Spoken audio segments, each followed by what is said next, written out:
আমার জার্নিটা হচ্ছে, আমি যখন প্রাইমারি পরীক্ষা দেই মানে ভাইবা দিই 2023 সালে 28শে ডিসেম্বর। তো ভাইবা দিয়ে আমি হতাশ হয়ে গেছিলাম। আমাদের উপজেলায় নেবে মাত্র 6 জন, আর আমরা ভাইবা দিয়েছিলাম 26 জন।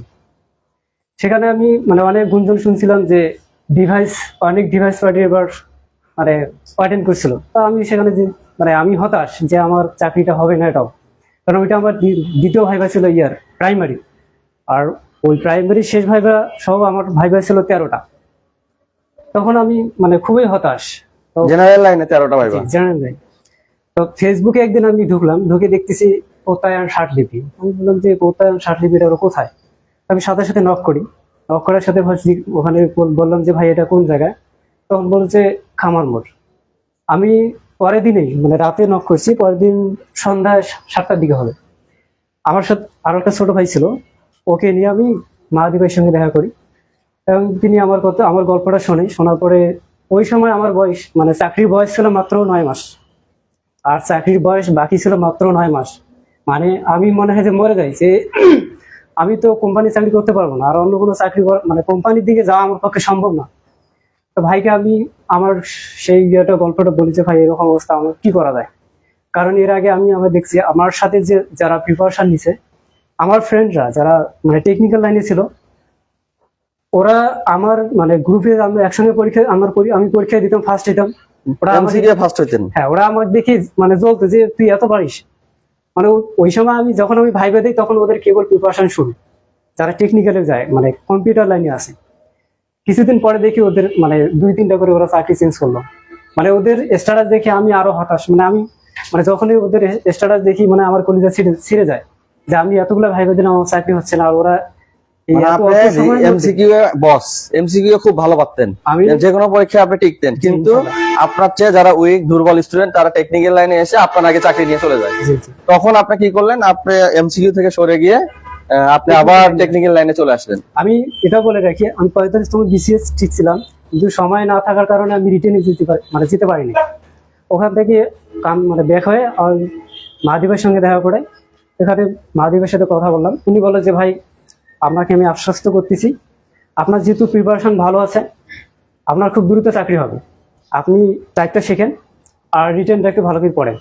তো উনি আমাকে একটা বই দিল, যে বইটা সবার কাছে আছে, 100 টাকা বই। তখন আমি কোনো কিছু না বলে টাকা 100 বের করে দিয়ে পরের দিনে আমি শুরু করি।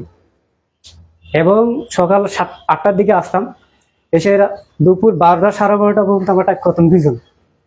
আবার মেসে যেতাম, মেসে গিয়ে খাওয়া দাওয়া করতাম, খাওয়া দাওয়া করে একটু নামাজ পড়ে একটু রেস্ট নিয়ে আবার আসতাম, এসে আবার রাত 8টা পর্যন্ত টাইপ করতাম। মানে আমার টার্গেট ছিল যে আমি 2 মাসের মধ্যে বাংলা ইংলিশ শেষ করবো, টাইপটা অন্তত। কারণ আমার তো বয়স নাই, আমি শেষ বয়স মানে শেষ দিকে ঝরে গেছি। কারণ ওই সময় এমন অবস্থা ছিল, কোনো সার্কুলার ছিল না, মানে সার্কুলার নাই বলতেছি। তার মধ্যে মাঝখানে আন্দোলন পড়ে গেল, তারপরে আবার আন্দোলন, মানে 2 মাস সবকিছু বন্ধ। আমি পুরো ডিপ্রেশনে ভুগতেছিলাম। মনে হয় যে আমার পক্ষে আর বাঁচা সম্ভব নয়। এটা একটা মনের মধ্যে। আপনি যদি এই প্রত্যয় যদি 8-9 মাস যদি এই প্রত্যয় যদি প্রপারলি ব্যবহার না করতেন, তাহলে আপনার জীবনে কি হইতো বলেন দেখি? তাহলে আমার জীবনে একটা কথা আছে, রিজিকের মালিক আল্লাহ। কিন্তু হয়তোবা আমার যে স্বপ্ন, যে আমার ছোটবেলা থেকে একটা স্বপ্ন ছিল যে আমি একটা মানে গভর্নমেন্ট জব করবো, হয়তো সেই স্বপ্নটা পুরো নাও হতে পারতো যদি আমি এই লাইনে না আসতাম।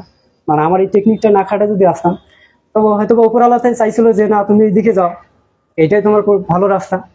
এবং আমি ওইখানে কি করে দেখা যাচ্ছে 2 মাসে আমি মানে বাংলা ইংরেজি দুইটা একটা মোটামুটি একটা আয়ত্তে নিয়ে আসি টাইপ। আমরা 2 জন আসতাম, 2 জনে প্রতিযোগিতা করে টাইপ করতাম। এবং ফিঙ্গারিং যে করতাম, সেই ফিঙ্গারিংটা 2 জনে মানে প্রতিযোগিতা করে টাইপ করতাম, মানে ফিঙ্গারিং করতাম। আর কেউ যদি ভাষায় ফিঙ্গার করতে চায় বা টাইপ করতে চায়, তাদের জন্য কি ক্ষতিটা হতে পারে আপনার কি মনে হয়? তাদের ক্ষতি আসলে ভাষায় সম্ভব না। ভাষায় আসলে ওটা দেখা যাচ্ছে ভাষায় টাইপ করা আর যে এখানে প্রতিষ্ঠানে এসে টাইপ করা, আসমান জমিন ডিফারেন্ট। এখানে এসে আপনি যখন টাইপ করবেন তখন একটা প্রতিযোগিতামূলক ভাবনা চলে আসে, আর আপনি ভাষায় যখন করবেন তাই করতেছি মানে ঢিলে ঢালা। সবার জন্য কি পরামর্শ যে এনারা কিভাবে দ্রুত আপনার মতো কিভাবে 8-9 মাসে তারা চাকরি পেতে পারে, তাদেরকে একটু পরামর্শ দেন। এখানে আমার একটাই পরামর্শ, আপনারা যারা আছেন, আমার ছোট ভাই, আমার বড় ভাই, আমার সমবয়সী, আপনারা মানে গ্রুপ করবেন, যে যখন টাইপ করবেন একে অপরের সাথে ডিসকাস করবেন যে আমরা এটা টাইপ দেবো। মানে প্রতিযোগিতা করে, সবকিছু প্রতিযোগিতা করে করতে হবে। টাইপ যদি করেন সেটা প্রতিযোগিতা করতে হবে। যদি রিটেন পড়াশোনা করি সেটাও প্রতিযোগিতার মধ্যে করতে হবে। যে আমি দেখা যাচ্ছে আমি একটা পরীক্ষা দিলাম, আমি 20 পাইলাম, আরেকজন পেলে 50, ওই কেন 50 বা আমি কেন 20 পাবো, এই ত্যাগ, এই যে Tendency-টা। এই মানে যেটা মনের মধ্যে রাখতে হবে যে না আমাকে পড়তে হবে। আমার তো যখন প্রথম আমি পরীক্ষা দিই তা আমার তো কনফিডেন্স ছিল যে আমার তো প্রিলি মানে প্রিপারেশন আছেই, আমি রিটেন মানে প্রিপারেশন না এসে পরীক্ষা দিতাম। তো প্রথম পরীক্ষা আমি পাইছিলাম 49। সেদিন মাহাদি ভাই তারপরে দিন আমাকে এতটা অপমান করছে মানে সবার সামনে, আমি কিন্তু ওই অপমানটাকে অপমান হিসেবে নিইনি, আমি সেটাকে মানে ইন্টারেস্ট মানে আমার, উনি একজন গুরু আমার কাছে একজন গুরু, যে না উনি যে ঠিকই বলছে যে আমি একজন সিনিয়র পার্সন হয় যদি মাত্র এত কম মার্ক পাই, তো এটা কেমন দেখে না, এটা অনেক খারাপ মানে বেমানান এরকম। আমি তারপর আমি কি মাথায় নিয়ে নেই, তারপর আমি না পড়ে এসে পরীক্ষা দিতাম, ম্যাক্সিমাম পরীক্ষা আমি খারাপ করছি। তারপরে উনি যখন আবার মানে আমাকে একদিন আবিরের সামনে মোটামুটি আমাকে কিছু বল, তখন আমি চিন্তা করলাম যে না আমাকে রিভিউটা করতে হবে। মানে একজন মানুষ তাকে কনভিন্স করতে মানে প্রথমে কিন্তু সুন্দর, আমি কিন্তু একটা মানুষকে প্রথমে কিন্তু তাকে আক্রমণ করি না। যখন একটা মানুষকে প্রথমে বোঝাই যে এটা এভাবে করা যাবে না, আপনি একটু এভাবে করেন, সেকেন্ড দিনও যখন সে ওইটা করে না, থার্ড ফোর্থ দিনে গিয়ে কিন্তু আমি তাদেরকে স্ট্রিক্টলি ধরি। কেউ কোনোদিন বলতে পারবো না, এখানে যতগুলো স্টুডেন্ট আছে প্রথম দিন তাকে আমি কখনো তার সাথে উচ্চস্বরে কথা বলা, তাকে জোরালো ভাবে শাসন করা, এটা কিন্তু কখনো আমি করি নাই।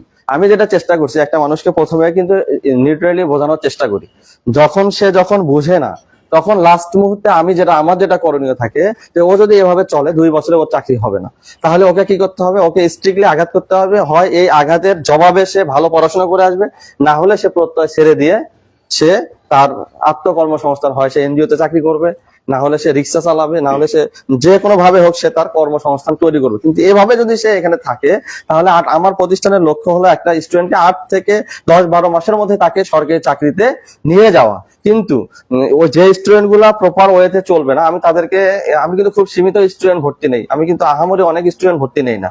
আমি প্রতি মাসে টার্গেট থাকে 10টা স্টুডেন্ট ভর্তি নেওয়া, 10টা স্টুডেন্টের বেশি আমি স্টুডেন্ট ভর্তি নেই না। এই 10টা স্টুডেন্টকে 2-3 মাসের মধ্যে তাদেরকে রেডি করে একটা প্ল্যাটফর্ম তৈরি করার চেষ্টা করি, ফাউন্ডেশন তাদের স্ট্রং হয়। কিন্তু অনেকেই দেখা গেছে যে তারা তাদের নিজের মতো করে তাদের সময়টাকে স্পেন্ড করার চেষ্টা করে। তা আজ থেকে যারা এই যে আপুদের যে চাকরি হলো, এই আপুদের সাথে অনেকে কিন্তু এখানে এডমিশন আছে, তারা কিন্তু নিজের মতো করে চলার কারণে তারা আজকে এদের ধারের কাছেও নাই। মানে দেখা যায় তাদের ভালো টাইপ নাই, দেখা যায় তাদের ভালো শার্টলিপি নাই, এরকম বিভিন্ন ধরনের অবস্থা, ভালো রিটেন নাই, একই সাথে কিন্তু এডমিশন হয়েছে এখানে অনেক আছে। এই যে রিতা একটু আগে চলে গেল, ও কিন্তু কালকে ভাইবা আছে সমাজ কল্যাণ মন্ত্রণালয়ে, তারপর মিম ঢাকায় আছে, ওর আজকে একটা প্র্যাকটিক্যাল আছে, কালকে একটা ভাইবা আছে। যখন তারা নিজেকে সঁপে দিবে প্রত্যয়ে, তোমরা যারা নিজেকে প্রত্যয়ে সঁপে দিবা, প্রত্যয় ডে বাই ডে কাজগুলো করে দিবা, 8 মাসের 1 দিন সময় তোমার বেশি লাগবে না এই লাইনে চাকরি পাইতে।